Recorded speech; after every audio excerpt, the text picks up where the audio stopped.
Hi guys, Steph here. So I am going to try and do this tutorial with the best lighting that I can and with the camera angle that I can.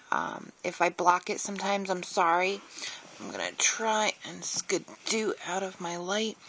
So I am just going to show you guys real quick on the skirt. I paper pieced the skirt using a piece of green pattern paper. I have my copics out, C5, C3, C1, and 0, my colorless blender.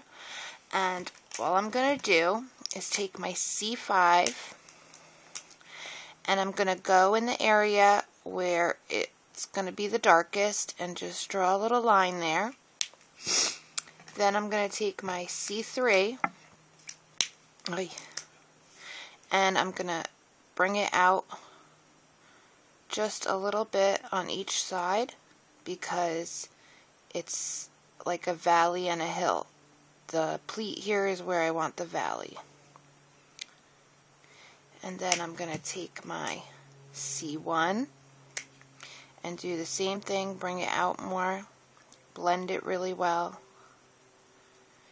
And with these cool grays, it's nice because when it dries, like it's gonna look a lot darker right now because it's saturated, but once that paper dries, it's going to give it the look of just shading, not gray. It's gonna look like it's gonna pick up the color. So I'm taking my colorless blender and I'm starting from the lightest area and pulling back just so that it has a natural blended look.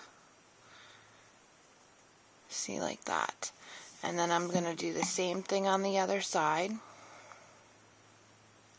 Sorry, I have to move my picture around so that I can color it.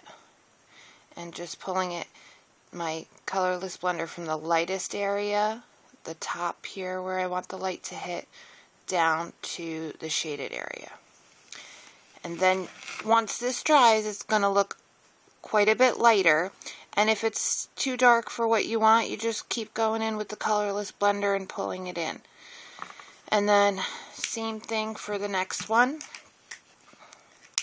I always grab the wrong end. You're just going to go in to where you want it dark. And you can do under the apron and stuff too.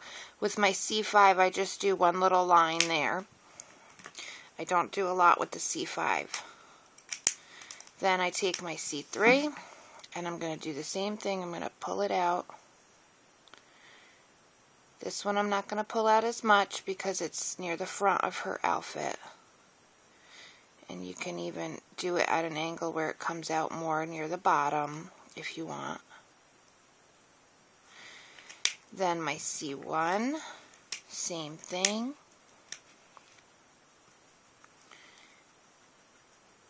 And I'm just doing little strokes. You don't want to press so hard that your tip is bending. You want to keep it light brush strokes. Because you don't want to saturate it so much that you're getting a ton of color on there. You just want to keep it light and quick little brush strokes.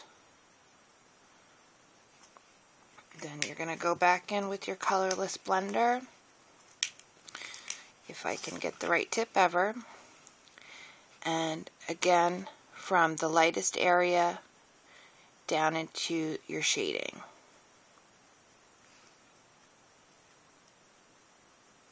And see how I'm just going in there and touching up a few spots. And your colorless blender is going to make your lighter area look dark just because you're getting it wet with the alcohol. And see, I don't like that blending, so I'm just gonna... And you can always go back in. I'm gonna grab my C1 again. I have a piece of hair that just came out. I'm gonna grab my C1 again and just blend this a bit more because I don't like the blending here.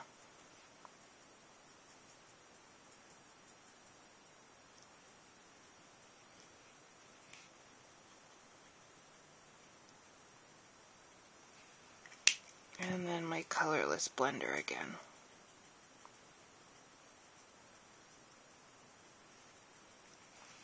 So that's just about it. I mean, I could keep going, but you're just going to do the same thing.